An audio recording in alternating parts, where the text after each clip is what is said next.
Good day, everybody, and welcome to another edition of the Military and Foreign Affairs Network. I am your host, the voice of reason. Today, we are continuing our ongoing coverage of the Russian-Ukrainian war. So, as we know, over the last several days, the Ukrainians have launched this much anticipated offensive operation against Russian forces, essentially along the entire line of contact, with very specific locales such as areas near Orikhiv, areas along the Zaporizhia front, areas in on and along the area near Donetsk, southern Donetsk, and then obviously continued operations near the much contested city of Bakhmut that is still under Russian control.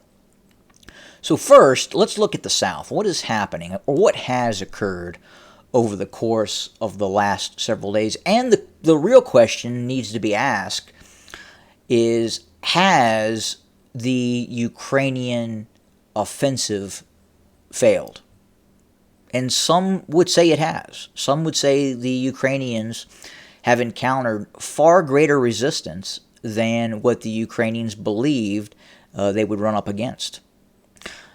If we look at the two areas in the south, the area just south of Orikhiv, now this is a very important area where the Ukrainians believe they were going to have a great deal of success, and I'll try to explain why. If we go over to the deployment map and we look at the units, the Ukrainian units that were involved in kicking off this operation, you have to look at this unit here. This is the 47th Mechanized Brigade. Now, it's important to understand this unit and why it exists, how it became to exist. This unit took a lot of younger Ukrainian recruits. Even the brigade commander is reportedly under 30 years of age. Very young brigade commander. All the battalion commanders, very young, mid-20s. And most of these soldiers were what they call green slate recruits.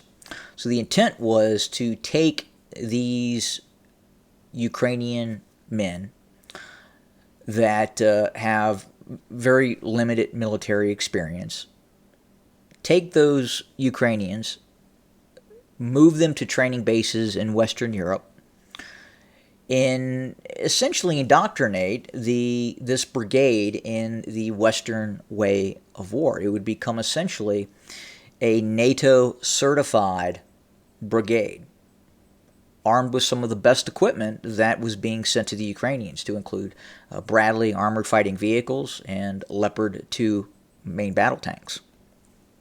So some would argue that this was one of the best equipped Ukrainian brigades available to the Ukrainians to launch this operation.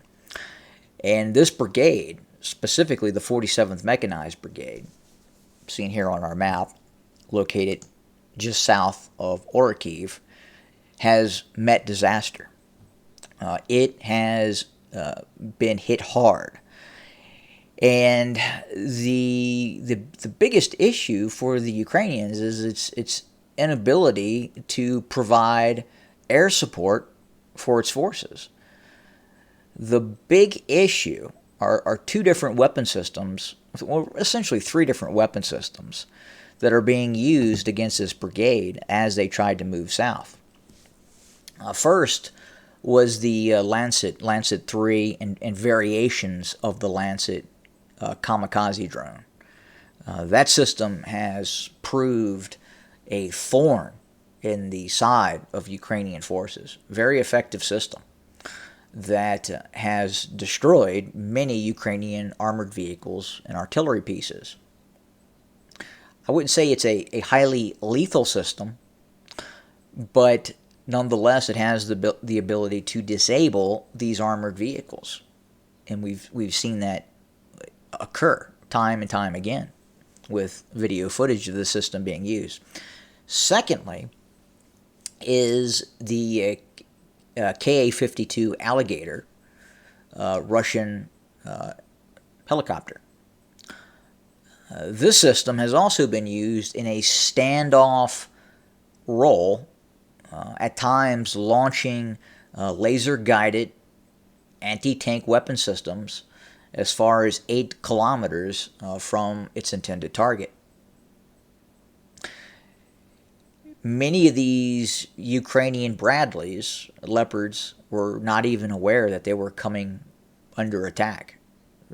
Again, you're talking about a standoff attack miles away with that helicopter using its fairly advanced optics, black hot, white hot, and the thermal spectrum to attack these armored vehicles from distance. And again, we have video footage of this occurring. We have video footage of these Ka-52 Alligators attacking Ukrainian targets. Now, in the past, I've criticized Russian helicopter deployment methodology, especially the concept of the unguided rocket systems, where the Russian helicopter would come in very low, tilt its nose up, and then essentially act as a unguided multiple launch rocket system.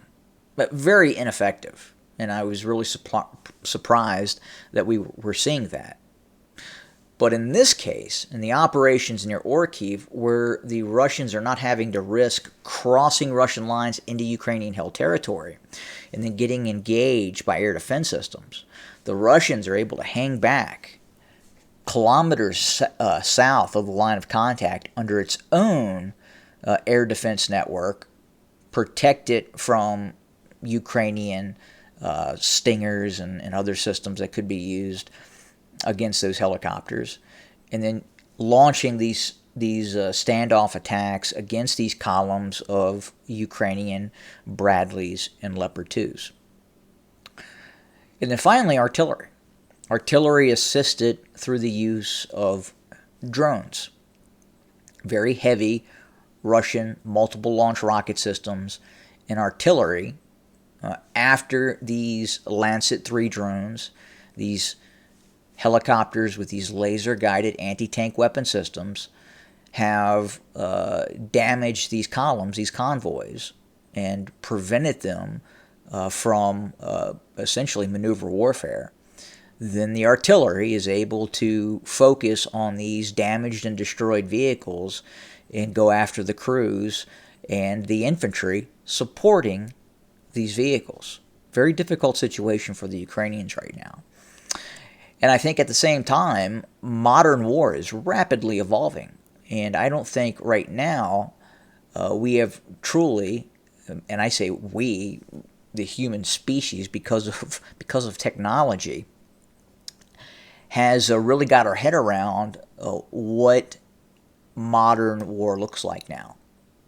Again, we still think of massed armored formations. We still think of mechanized infantry battalions, tank battalions. But warfare is changing, and changing rapidly, especially with the use of drones, the use of almost instantaneous situational awareness is changing things. And then at the same time, the ability in the defensive spectrum, in which you are able to hide your thermal signature, in which you are able to hide yourself by not moving.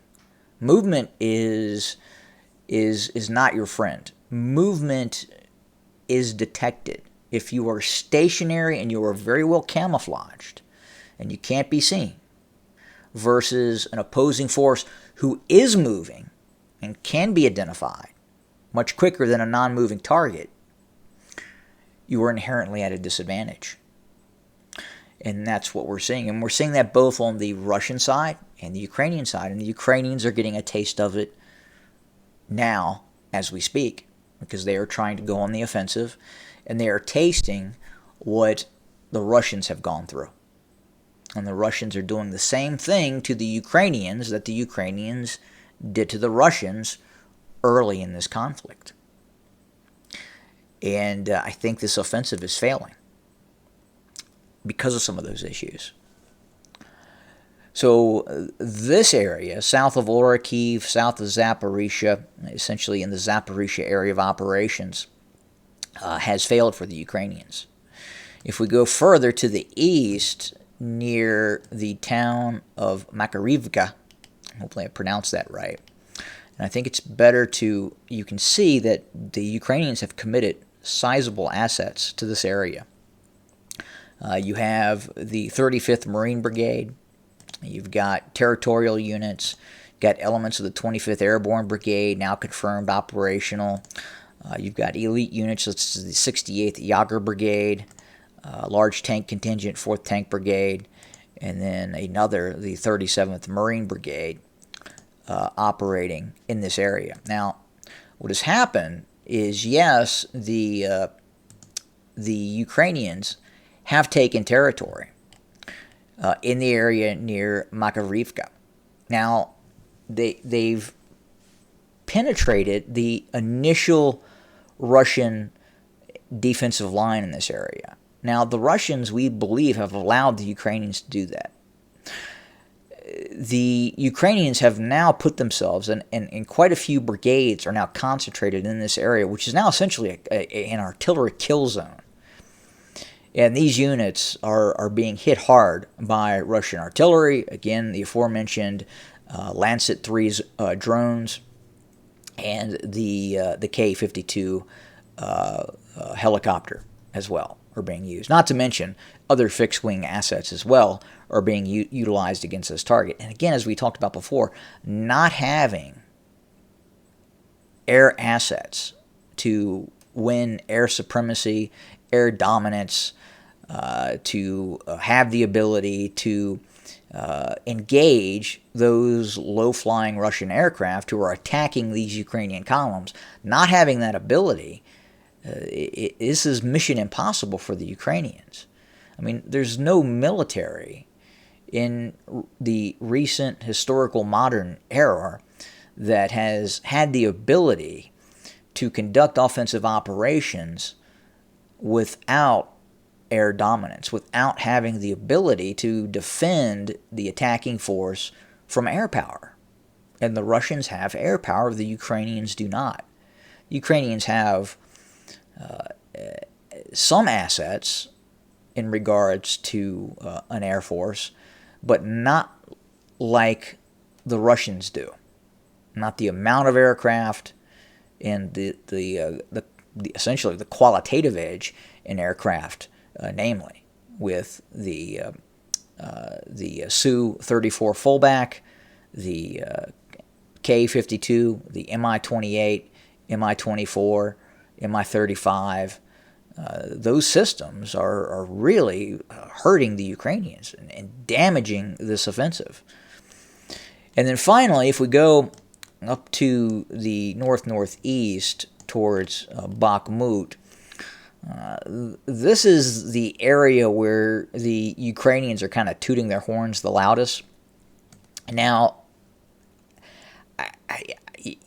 yes, they've created this salient. They've essentially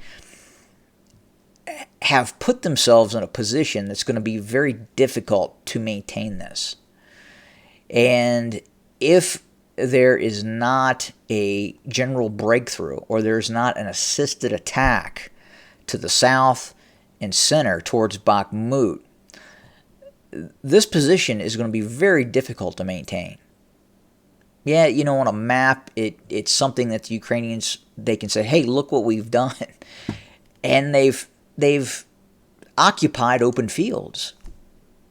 And that is not a position that you want to be permanently located in, especially with the systems the Russians are now using. Again, Lancet 3s, Lancet kamikaze drones, the K-52s, now that they're using these laser-guided anti-tank weapon systems. I think they've been using them through the war, obviously, but they're becoming more prominent because the Ukrainians are on the offensive, and these K-52s can lay back and see the Ukrainian units moving, identify those units, and engage those units.